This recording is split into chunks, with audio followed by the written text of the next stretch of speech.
Et si la clé de la sécurité numérique de demain ne se trouvait pas dans un nouvel algorithme, mais dans la molécule la plus fondamentale de la vie elle-même? Ça a l'air de la science-fiction et pourtant, une collaboration franco-japonaise vient de prouver que c'est possible en utilisant l'ADN pour créer une protection absolue. On va décortiquer ça ensemble. Imaginez une seconde, tous nos secrets, les transactions bancaires, les communications gouvernementales, nos données personnelles, tout, absolument tout, pourrait être exposé, du jour au lendemain. Cette question, elle n'a rien d'hypothétique. C'est la menace bien réelle qui plane sur notre monde connecté. Et ce danger, il porte un nom. L'ordinateur quantique. Une machine d'une puissance de calcul tellement démesurée qu'elle serait capable de pulvériser les fondations mathématiques sur lesquelles repose l'intégralité de notre cybersécurité actuelle. En fait, il faut bien comprendre une chose. Toute notre protection en ligne, elle repose sur une simple supposition.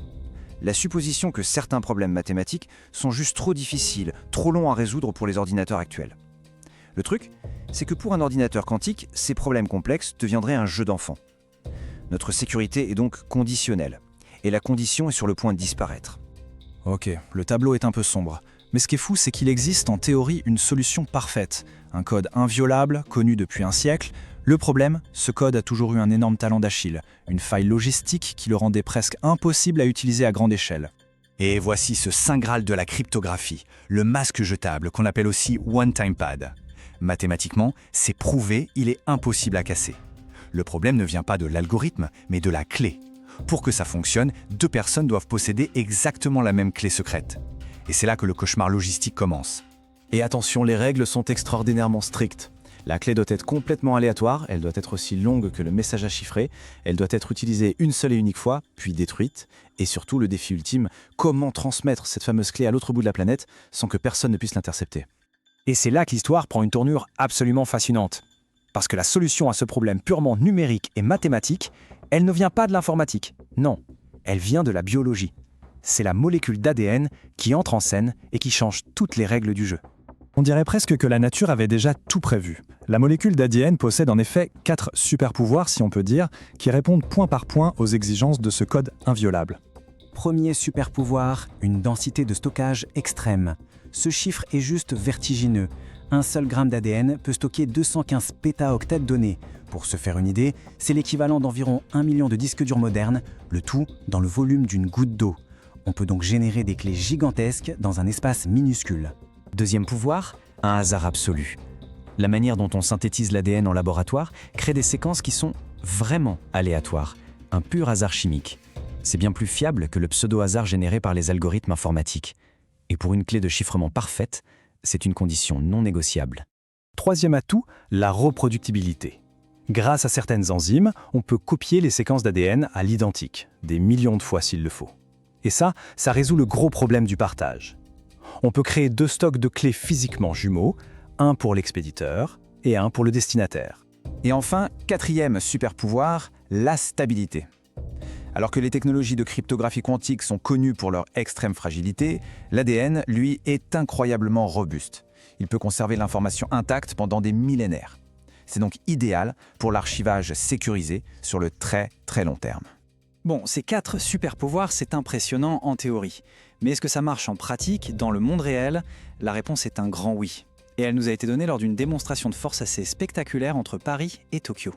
Le 1er avril 2026, et ce n'est pas une blague, l'équipe a réalisé un test en conditions réelles. Ils ont chiffré cette image de 130 mégaoctets, l'ont envoyée via un réseau public tout ce qu'il y a de plus normal, et elle a été déchiffrée sans aucune faille à Tokyo. C'était la preuve que le concept était non seulement possible, mais parfaitement viable. Alors, comment ça fonctionne concrètement? Le processus est un mélange assez fascinant de biologie moléculaire et d'informatique qui se déroule en 4 grandes étapes. Regardons ça de plus près. Tout commence en laboratoire. On synthétise des milliards de séquences d'ADN uniques et aléatoires. Puis, on les duplique pour créer 2 stocks rigoureusement identiques. L'un est gardé, par exemple, à Paris, et l'autre est envoyé physiquement à Tokyo. Cette étape n'a besoin d'être faite qu'une seule fois. Et voici le point de sécurité le plus crucial. Pour se synchroniser, l'expéditeur et le destinataire échangent publiquement un simple index. Cet index dit en gros, on va utiliser la molécule numéro tant, mais le contenu de cette molécule, la clé secrète, elle ne transite jamais sur le réseau. Jamais.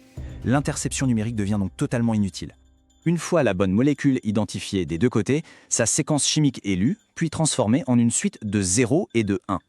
Pour garantir un hasard parfait, un algorithme spécial, le 5PPD, analyse ce code binaire brut pour supprimer le moindre petit biais statistique qui pourrait rester.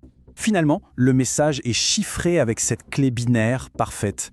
Et là, on applique la règle d'or du masque jetable. Une fois utilisée, la clé est détruite, à la fois numériquement dans l'ordinateur et physiquement en laboratoire.